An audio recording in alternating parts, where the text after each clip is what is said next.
सर्व मित्रपरिवारांना माझा क्रांतिकारी जय भीम।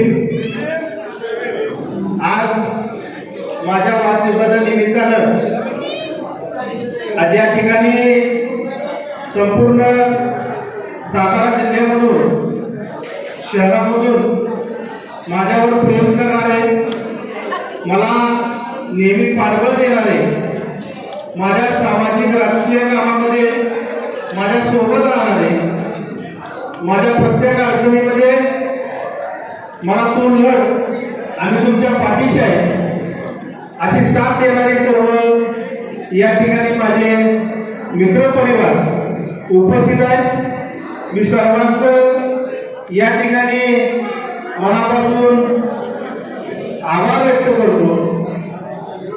आज सातारा जिल्ह्यामध्ये गेल्या 20-25 वर्षापासून सामाजिक आणि राजकीय जीवनामध्ये काम करत असताना आपल्यासारखी प्रेमळ माणसं माझ्या आयुष्यामध्ये जुळत गेली आणि माझं आयुष्य हे दिवसेंदिवस फुलत गेलं असं मी आज या माझ्या वाढदिवसाच्या निमित्तानं मानतो। आपण सर्वजण या ठिकाणी वेळामध्ये वेळ काढून उपस्थित राहिला त्याबद्दल मी आपल्या सर्वांचं आभार व्यक्त करतो।